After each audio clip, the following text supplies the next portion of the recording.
Kalau hukum masbuk lah. Tu kata dia renyah sikit nak sebut hukum tu. Dia masbuk. Jadi bila tak dapat rakaat, tak dapat rakaat. Tapi peraturan ikut peraturan kita. Rakaat, i'tidal. Hak tu adalah kalau ikut pendapat yang masyhur sebut dalam fiqh. Yang kena buat, kalau duk galid tak baca, kadaran tetap dikira. Rakaat mesti dapat kalau masbuk. Boleh tertinggal dengan imam 3 rukuk panjang. Tapi bila imam bagi salam, tak dapat rakaat dengan imam tadi, lara hak tu kena tambah satu lagi bila imam bagi salam. Renyah sikit tak jawab tu. Kalau boleh faham, bagus. Tak boleh faham, tu saya malas nak sebut. Kalau ikut saya malas tadi, boleh tanya tu. Macam tu, dia hukum dia. Tentu sembahyang tak boleh galid. Mu galid jadi itu, mu tak belajar pula. Sembahyang lebuh. Jadi sembahyang sendiri punya, bukan sembahyang ikut syariat. Sembahyang apa? Sembahyang dapat penat. Tu. Masa saya jawab soalan lain. Ya.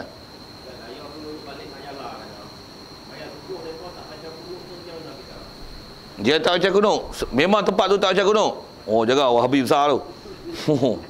Saya sebut Wahabi tu bukanlah tak baca kunut je Wahabi kan. Ya, kaedah kita macam mana pun sama sikit tak Wahabi sikit. Orang marah pula. Kata pasal tak baca kunut je Wahabi. Di sebelah kita Nusantara ni mazhab Syafi'i. Dia Syafi'i tapi tak baca kunut. Tu pahaman kepala otak gelong sikit tu yang buah Wahabi tu. Sepatutnya bila Syafi'i ikut cara Syafi'i baca kunut lah kan. Pula tu tengok dia tak baca kunut pasal apa? Kalau dia kata ni bid'ah ni, Nabi bukan baca kunut setiap pagi. Susah Wahabi. Kalau dia kata saya tak baca kunut pasal kaedah Hanafi tak baca. Tak apa, tak ada masalah tu. Macam mana buat atas masalah kita balik. Bila dia tak baca kunut, andai kata dia mazhab Syafi'i, kalau dia jadi imam, dia kena sujud sahwi lagi. Imam tu tak kena. Saya tahu lah, bakal saya bukan tanya dia buat tak buat. Saya tanya, kalau andai kata dia mazhab Syafi'i, kalau kata dia kena baca kunut, tapi dia tak baca, sagi dia kena sujud sahwi tak? Kena. Tapi dia kunut tak? Dia tak kunut. Dia tak kunut. Okey. Bila dia kena sujud sahwi lagi, tapi dia sujud sahwi tak? Dia tak sujud sahwi. Soal, kat kita disuruh sujud sahwi. Suruh. Ada sujud sahwi ya? Ya. Tu yang kata hukum tu bukan ikut dia. Ikut kaedah kita. Pasal kaedah kita kalau imam tu mazhab Syafi'i, bila dia tak baca kunut, dia kena sujud sahwi. Kalau dia tak sujud sahwi sekalipun, kat kita sunat sujud. Nak sebut hukum tu lah. Jadi walaupun dia katalah dia bukan mazhab Syafi'i, apatah lagi memang mazhab Syafi'i, walaupun dia tak sujud sahwi, kat kita ada tuntutan sujud sahwi. Macam mana pun kau tambah sikit. Kalau tak sujud sahwi macam mana? Masih sah sujud sahwi hukum sunat. Taklah tak sujud sahwi itu batal. Tapi nak sebut hukum, ada tuntutan sujud sahwi dekat kita. Pasal kaedah dia sembahyang kita ikut kaedah kita. Walaupun dia bukan mazhab Syafi'i. Macam kita pergi Mekah, mana dia memang kunut. Okey, walaupun dia tak kunut, sagi dia bagi salam, kita sujud sahwi tak? Pasal apa sujud sahwi? Pasal kaedah kita, kalau dia mazhab Syafi'i, dia tinggal kunut, imam kena sujud sahwi. Kalau imam tak sujud sahwi sekalipun, sujud sahwi tetap dituntut kepada makmum. Maka kita sujud sahwi. Kalau ikut kaedah fiqh kita belajar macam tu. Contoh belajar macam lain, zaman moden lah ni macam-macam. Macam mana pun, atas nak sebut hukum, adakah tuntutan sujud sahwi di situ? Kalau ikut peraturan dalam fiqh Syafi'i kita, ada. Yang tu yang termasuk dalam furuk-furuk dalam permasalahan fiqh. Yang lah ni dia pun dah celarah tu tapi kaedah kita fiqh macam tu. Okey, so saya jawab soalan lain. Ya.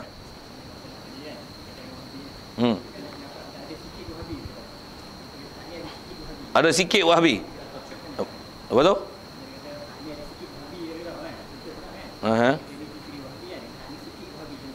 Okey.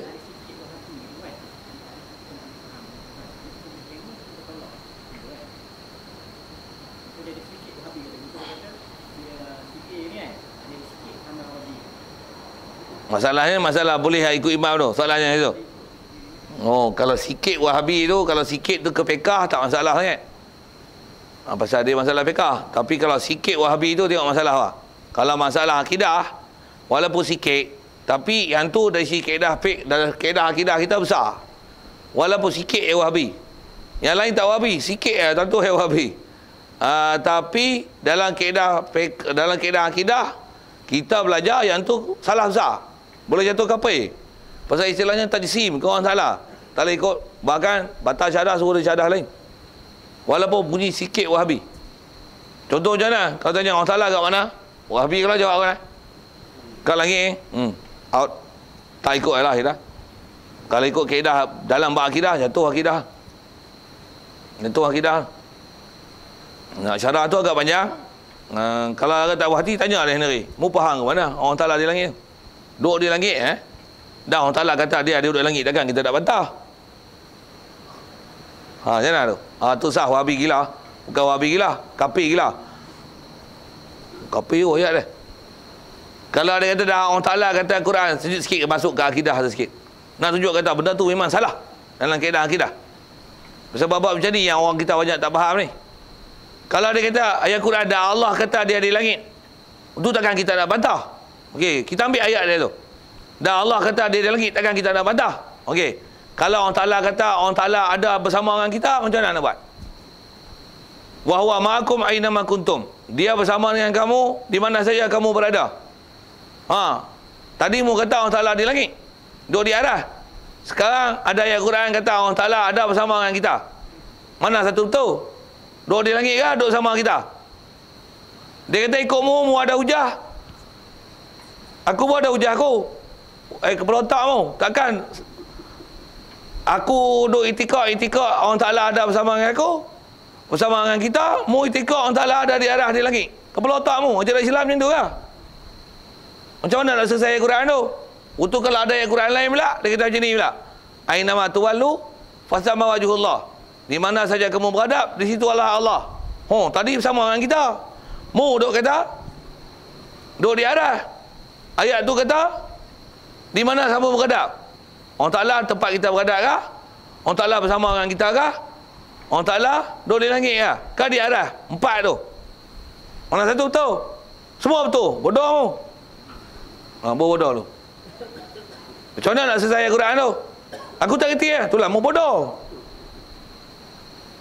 Ayat Quran tu dah menunjukkan bahawasanya bukan masuk di langit, bukan masuk di arah, bukan bersama denganmu, bukan di mana kita beradab. Subhanallah, semua makna tu tak betul. Pasal ayat Quran betul, tapi itu terjemah ayat Quran. Maksud dia apa? Maksud mu kena tengok ulama syarah macam mana tu. Tu yang kaedah kita ahli sunnah wal jamaah, mustahil dengan makna zahir ayat. Ayat Quran kita beriman, terjemah memang ada, tapi maksud terjemah tu bukan macam tu. Pasal kalau tidak akan berlaku percanggahan dalam Quran. Untuk ayat Quran tu semua menunjukkan bahawasanya mustahil Allah Ta'ala kita berpegang dia ada bertempat dan mengambil tempat, berpihak ataupun bersama dengan kita. Bahkan Allah Ta'ala macam mana? Tak sadut fikir dia macam mana? Subhanallah, semua tu ayat Quran kita beriman belaka, tapi bukan macam mana terjemahan ayat tu. Jangan dipaham dengan terjemahan zahir ayat. Patutnya macam tu bab akidah. Jadi kalau ada sikit Wahabi di situ, walaupun sikit Wahabi itu, tapi besar implikasi dalam bab akidah sampai jadi tajsim, out. Bukan kata tak boleh ikut jadi imam. Dia sembelih tak boleh makan sembelihan dia. Bahkan dia kena sembelih. Itu ayat yang selalu saya sebut itu kan. Maksud dia kena sembelih tu maksudnya kalau kita suruh taubat, dia mau tarik balik, tak mau syahadah lain, tak mau tolak pahaman yang salah itu, berdegil kat dengan pahaman yang salah. Dari sisi hukum kufur kalau kerajaan Islam, kalau ikut boleh bunuh dah. Pasal ini virus bahaya dalam bab akidah. Tambah pula ada orang ikut. Tambah pula jadi pemimpin cakap ayat macam tu. Salah sah. Lepas saya jawab soalan lain.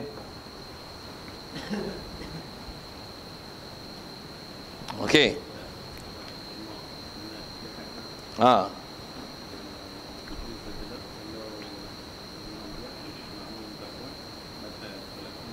Ya. Imam ya. Sebaliknya? Ya.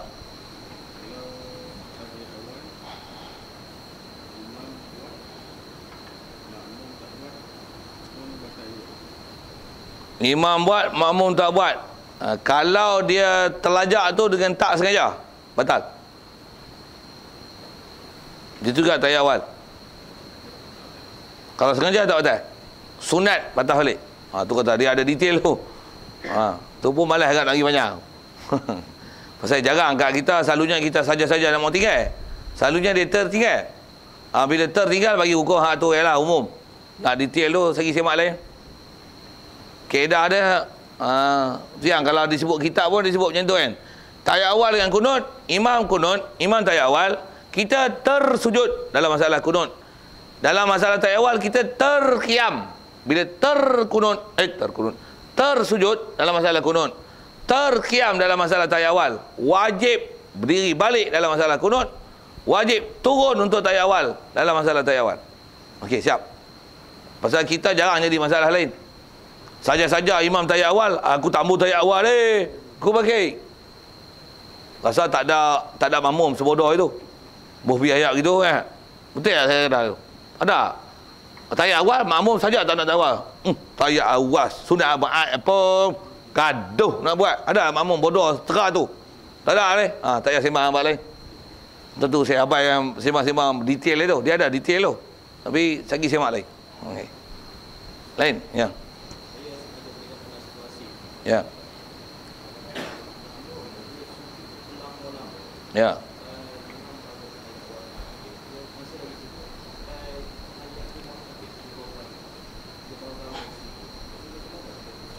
Oh, tahiyat dia nak habis. Tahiyat imam tu. Nak. Oh. Dia kan dia sebut kaedah dia. Pasal nak tengok status batal tak batal tu lah kan. Boleh tak dia buat keadaan sujud lama gitu. Sedangkan imam dah tahiyat awal. Tahiyat awal, tahiyat akhir. Dia masih status sujud. Baik. Bila imam dah duduk tahiyat awal. Tahiyat awal lagi. Bila imam duduk tahiyat akhir dah satu rukun. Tahiyat awal je pun. Jadi buat perbuatan kan, mendahului perbuatan yang batal, bacaan dia tak batal. Jadi makmum duduk sujud. Jadi makmum bukan tertinggal pun. Maksudnya dia tak pergi duduk baca tahiyat akhir lah. Jadi imam pun baca tahiyat akhir, selawat atas Nabi untuk Assalamualaikum. Sekalipun sampai imam bagi salam, dia masih sujud. Tak batal sembahyang makmum. Pasal yang tu tak diistilahkan tertinggal luar rukun. Tapi tak apa cantik kat sembahyang berjemaah buat gitu. Sujud lama sikit pun, tapi jangan sampai imam bagi salam. Pasal apa?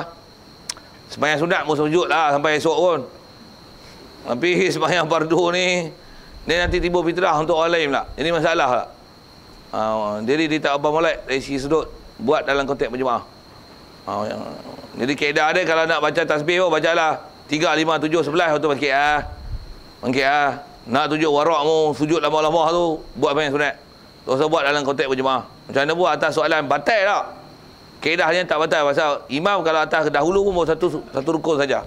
Dia bagi Assalamualaikum satu rukunnya. Jadi tak ada batal apa. Tapi itulah pasal dah tak berapa cantik juga. Pasal istilahnya dia akan menyebabkan ada tertinggal satu rukun dengan tamam. Tak cantik tak? Eloknya naik. Kalau nak lama sikit pun lama sikit. Tapi imam masih baca tahiyat. Bangun. Untuk duduk tahiyat, sehari imam bagi salam, panjang lah ikut mu.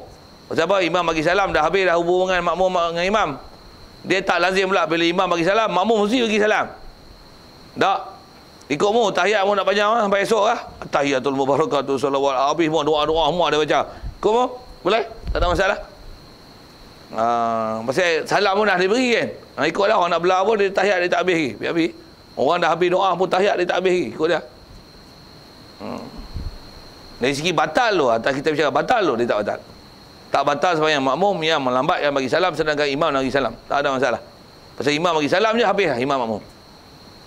Makmum boleh teruskan, boleh follow on, boleh carry on apa yang what he's doing. Memang nampak pelik, tapi dari segi peraturan dah tengok tu lah, batal tak batal. Bila tak batal, biar dah.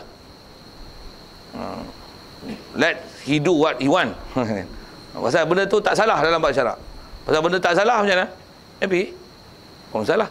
Benda tak salah. Kalau ada orang ni, orang semua kahwin satu, dia kahwin 4. Nampak pelik ingat mu kahwin 4. 2 orang dah pelik ni kahwin 4. Macam mana? Let he do kan, what he did already kan. Pasal syarak membenarkan benda tu, tak ada masalah. Walaupun masyarakat duk anggap pelik gila kan. Pegang gila pula tak lagi. Orang 4 bini pun satu-satu rumah. Dia satu rumah 4 bini. Ikut lah. Tak lagi. Pelik gila punya. Tak gila pun. Dia buat urus elok lah.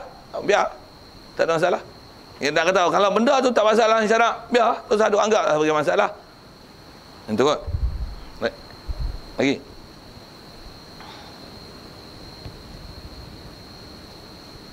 Okey.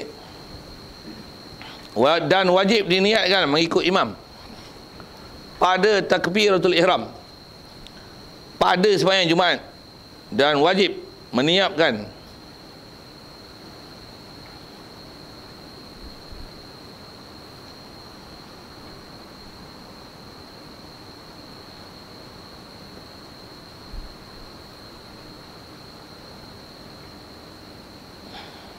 okey. Dan wajib, kalau ikut matan tu ada tertinggal perkataan wajib tu, sepatutnya ada perkataan wajib di situ. Dan wajib makmum ni diniatkan ikut imam pada takbiratul ihram pada sembahyang Jumaat. Okey. Dia sebut makmum wajib niat ikut imam dalam sembahyang Jumaat. Dan bila nak niat ikut imam? Dalam takbiratul ihram. Pasal kita masuk dalam sembahyang bermula dengan takbiratul ihram, kaedah kita dalam Syafi'i pula, niat adalah wajib, tak ada niat tak sah ibadat. Jadi niat sembahyang Jumaat mesti, dan mesti ada satu lagi tambahan, selalu kita sebut dia ada qasad, ta'arud, ta'yin. Aku sembahyang fardu Jumaat, qasad, ta'arud, ta'yin. Satu lagi makmuman wajib, tambah satu lagi, qasad, ta'arud, ta'yin, lagi makmuman wajib dalam bab sembahyang Jumaat. Pasal apa? Pasal Jumaat tak boleh buat sembahyang seorang. Jumaat mesti berjemaah. Jadi mesti ada niat ikut imam ataupun niat imam dalam takbiratul ihram. Dia sebut hukum tu. Jadi faham tu? Kalau tak Jumaat macam mana? Kalau tak Jumaat, tak wajib niat ikut imam dalam takbiratul ihram. Tapi kita dah diajar bagus oleh ulama. Apa dia? Kita memang dalam takbiratul ihram tu siap makmuman, imaman siap jadi kita dah diajar dengan satu ajaran yang baik oleh ulama kita. Walaupun tak wajib niatkan dalam takbiratul ihram. Maksudnya boleh niat. Dari sini boleh niat selepas kita bar baru niat ikut imam. Boleh. Aku sembahyang fardu isyak bar rakaat kerana Allah Taala. Bar dah habis tu baru. Lepas tu aku ikut imam. Niat dalam hati lah tu. Selagi saya buat macam ni, orang benda tu tak faham pula. Maksudnya dalam hati dia ada aku ikut imam. Tu saya sebutkan mulut tu kan.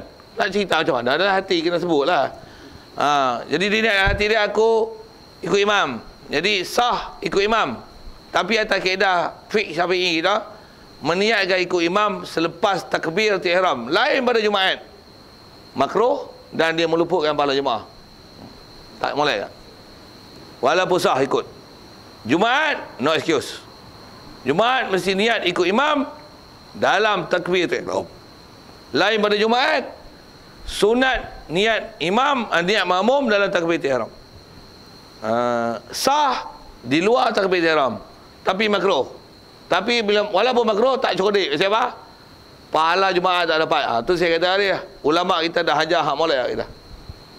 Kita dah diajar supaya hajat pun makmuman lillahi taala. Ajar dalam takbiratul ihram lagi. Jadi teruskan kerja yang baik itu. Ulama kita dah hajar benda balik, benda elok kita. Okey, siap. Situ. Lagi satu pula, imam pula ni nak sebut. Itu makmum. Dan wajib imam meniatkan imam pada sembahyang Jumaat. Begitu juga. Imam wajib niat imam dalam sembahyang Jumaat. Pasal apa? Jawab sekali lagi boleh tak? Pasal apa? Pasal Jumaat tak boleh buat seorang diri. Jumaat mesti berjemaah. Jadi imam kena niat imam dalam sembahyang Jumaat dan dalam takbiratul ihram. Baik, jadi faham tu? Kalau bukan dalam sembahyang Jumaat, dalam sembahyang biasa, imam dari sisi hukum boleh niat dalam takbiratul ihram, boleh niat di luar takbiratul ihram. Boleh. Dan adakah makruh macam mana makmum niat ikut imam di luar takbiratul ihram? Kat imam tak makruh. Imam ni lebih dia. Maksudnya dia boleh sembahyang seorang, untuk orang ikut, aku jadi imam lillahi ta'ala. Boleh ta'ala tu untuk ikhlas lah. Bukan berkerana membernya pasal aku jadi imam. Tak member aku tak mau jadi imam. Mesti tu yang lillahi ta'ala tu. Aku jadi imam kerana Allah Ta'ala. Jadi sah jadi imam, pahala. Imam kalau pahala. Makmum. Nah ni, kita tak ikut jadi imam lagi ni. Tak ikut jadi makmum lagi. Kita tak niat ikut imam. Aku sembahyang pada zuhur 4 rakaat. Bar. Waktu mau niat ikut imam. Kerana Allah Taala. Sah ikut, tak ada pahala. Imam, ya, imam. Aku sembahyang pada zuhur 4 rakaat. Kerana Allah Taala. Waktu orang ikut belakang. Jadi imam, kerana Allah Taala. Dapat pahala. Tu beza lah imam. Pasal apa nak? Pasal apa imam boleh dalam takbiratul ihram, boleh luar takbiratul ihram? Pasal imam masa dia dalam takbiratul ihram ada orang ikut ke? Mana ada lagi masa tu dia sembahyang seorang ke? Jadi dia boleh niat imam, dia boleh niat tak jadi imam. Boleh. Pasal apa? Bukan jadi imam lagi. Mana ada orang ikut lagi? Pasal orang mesti takbir lepas pada dia. Jadi masa tu dia sembahyang seorang lagi. Cuma dia imam ni istilah dalam bahasa Arab dia panggil majaz mursal bi'tibar ma yakun. Tuan tak faham dengar saya sebut. Dia majaz, dia akan jadi imam. Padahal bukan jadi imam lagi. Dia akan jadi imam. Bila akan jadi imam? Bila dia bar ada orang ikut. Dia akan jadi imam. Dia tak imam ni sebenarnya. Satu, dia boleh niat lepas pada takbiratul ihram pun sah lagi untuk dia jadi imam dan dapat pahala lagi. Lepas pada takbiratul ihram. Tapi kalau makmum tak boleh. Siapa? Dah memang duduk belakang, nak ikut orang. Tapi tak niat ikut imam boleh. Hai, cerdik terlajak ke mana? Tu yang lepas bar baru niat ikut imam. Buah ayat ni dulu. Apa dah? Bodoh. Okey. Lepas tu sah ikut, sah. Tapi makruh, pahala tak ada. Allah, leceh mak, tu leceh dah.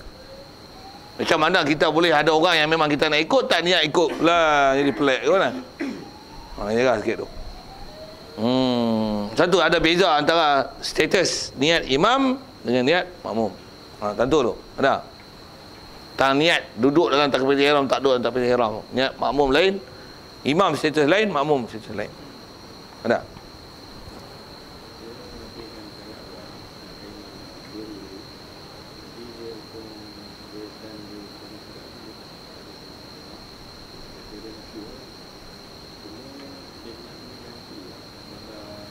Kadar dia duduk tayat awal tu. Ya. Kaedah tayat awal ni kalau dia istilah sibuk dengan benda sunat. Dia kena baca kadar sibuk dengan benda sunat tu. Walaupun sunat tu bukan dia buat dalam keadaan kiam. Sunat tu dia buat dalam keadaan tayat awal. Satu kaedah dia tayat awal, bila imam dah habis, dia bangun, Allahu Akbar, dia bar aja, kita tinggalkan tayat awal kita. Naik. Kalau kita baca Fatihah, tak habis, dia rekod. Masbuk. Tapi kalau katalah dia tahiyat awal, dia bangkit. Kita tak habis tahiyat awal. Baru assalamualaikum ayuhan nabi. Kita pun habis assalamualaikum ayuhan nabi wa rahmatullahi wa barakatuh. Assalamualaikum wa ala ibadillahi sholihin. Asyhadu an la ilaha illallah. Kita berhabis ni. Imam dah berdiri lama.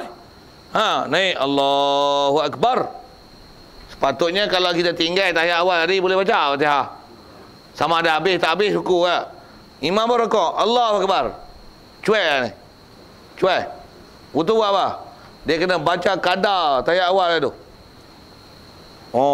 Leceh ke? Bila leceh macam mana? Ambil kaedah ni kan elok. Fatihah pun boleh tinggal kalau masbuk. Apatah lagi? Tahiyat awal. Tinggal? Tinggal lah. Sebut tinggal tu. So kita kadang-kadang dia kira tebang kita. Tu tebang kita. Dan tak pernah belajar pun. Tak nak belajar pun kata boleh tinggal tu. Duk perhabis juga lah. Duk tebang aja perhabis. Sampai selagi tak Allahumma salli ala Sayyidina Muhammad tu, tak bangkit kita ada macam tu lah, tak belajar okey. Macam mana pun peraturan kalau ikut tu pasal dia sunat. Cuma nak sebut kiasi dia memang ulama sebut gini. Kalau Fatihah pun imam tanggung tambah tahiyat awal. Ini tinggal tahiyat awal tu. Bahkan kalau tak baca pun, kita tak baca pun tahiyat awal. Cuma tak baca tu istilahnya sengaja kita tinggalkan apa yang sepatutnya ada sunat baca kan. Tak baca kali pun tak kena sujud sawi dengan tak baca tahiyat awal. Siapa? Pasal kita makmum. Imam tak ada sujud sawi, tuntutan dia kat kita dalam masa kita proses duk ikut imam. Walaupun kita kalau sembahyang seorang kena sujud sawi di situ pasal tak baca tahiyat awal, Tapi oleh kerana kita berjemaah, tak payah sujud sahwi di atas tinggal tahiyat awal. Pasal apa? Semua ditanggung oleh imam. Tu best tu sembahyang jemaah ni. Benda yang kalau kita buat sembahyang seorang kena cas, tapi pasal jemaah tak kena cas. Itu buatlah kerja berjemaah. Khususnya buat jemaah sembahyang kan. Pasal banyak kemudahan dia yang kurang kat kita. Dengan sebab berjemaah, Allah Ta'ala bagi kesemudahan sembahyang kita, walaupun sembahyang kita tak apa elok. Tapi kalau mu sembahyang seorang, teliti satu-satu kamu. Mu tak buat, tak ada. Buat, tu pun berkira. Betul tak betul? Kemas tak kemas? Faham tak faham? Reti tak reti? Khusyuk tak khusyuk? Teruk sembahyang seorang. Sembahyang seorang ni macam beli runcit. Sikit lah sebut tu. Sembahyang seorang macam beli runcit tu. Kalau sembahyang jemaah, dia macam beli borong. Katalah ben roti jual, beli ben jual roti. Roti apa? Yasin, baling, buah pira.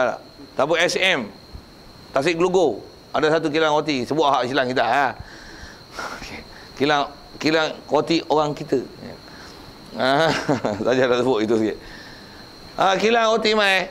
Kilang roti mai. Maksudnya ben dia lah. Itu pun macam mursal lah tu. Tak faham tu dah. Kilang roti. Ben roti mari. Untuk kita beli apa? Beli 100 biji roti. Bilis putih-putih ke borang? Tengok roti ada hak panjang, ada kontot, ada penyek ada. Ada plastik terbuka, ada plastik terkoyak ada. Ada jam selekeh, ada tak selekeh tu. Tapi bila beli borang macam mana? Selekeh masuk tak? Masuk kali Orang beli tak? Beli. Tapi kalau orang beli runcit, orang beli tak satu-satu? Hak selekeh. Selekeh orang beli tak? Hak kontot? Tak beli. Orang beli hak panjang-panjang, hak molek, hak usih, hak comel, hak tak selekeh tu. Tak penyek. Kalau penyek orang tak beli lah. Sembahyang kita macam tu. Borong lagi banyak, lagi mudah terima. Jemaah Zuhur 1000 orang. Zuhur 2 orang. Pilih 2 orang tu. Satu dia ada lebih main jemaah ramai. Memang best. Tapi itulah, mana nak cari sampai 1000 orang Zuhur. Jumaat tak ada. Sajalah buah ayat tu. Nak tunjuk kata sebenarnya jemaah tu lebih sebut tu. Okey, itu satu lebih jemaah yang tahiyat awal tadi pun asal kita kata, asal bicara kita, dia tu kalau kata kita tak habis tahiyat awal tinggal Okey. Habis sikit lagi. Dan kena ada niat imam makmum ni pada sembahyang muadah dalam takbiratul ihram. Okey. Kena ada niat imam makmum dalam sembahyang muadah, kena ada. Muadah ni sembahyang apa? Sembahyang ulang. Sembahyang ulang mesti ada niat imam makmum. Pasal apa? Atas kaedah sebut ulama kita, sembahyang muadah dia tak boleh dibuat seorang. Sembahyang muadah mesti dibuat dalam keadaan berjemaah. Sama ada mu imam atau makmum. Jadi wajib niat imam atau makmum dalam sembahyang muadah. Ambil kaedah. Jadi kalau kita dah sembahyang sekali kat masjid, balik rumah tengok orang rumah tak sembahyang lagi, kita nak jadi imam. Nak sembahyang jadi imam tu, mu wajib niat aku sembahyang pada 4 rakaat jadi imam. Jadi niat jadi imam tu wajib. Dan dalam takbiratul ihram. Ambil perhatian sikit tu lah. Sebab kita buat memang kita kadang tak bisa buat pun semua hidup. Memang tak nak buat pun, tapi dari sisi hukum itu, mu nak buat kena ada ilmu. Bagi kat elok. Pasal apa tu? Pasal sekali lagi sebut, sembahyang muadah tak disyariatkan sembahyang seorang diri. Kalau qada tak apa sembahyang seorang diri, tapi muadah ni sembahyang zuhur dah elok sah untuk saja-saja duduk saja buat apa? Main zuhur sekali lagi duduk saja buat apa? Tak disuruh. Bahkan buat saja-saja haram. Pasal tak ada tuntutan. Mu baik sembahyang sunat mutlak.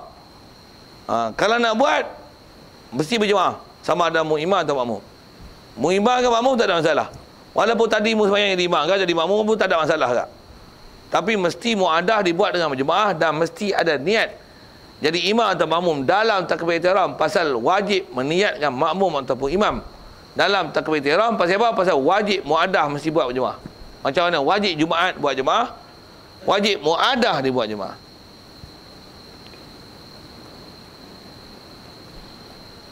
Okey, siap.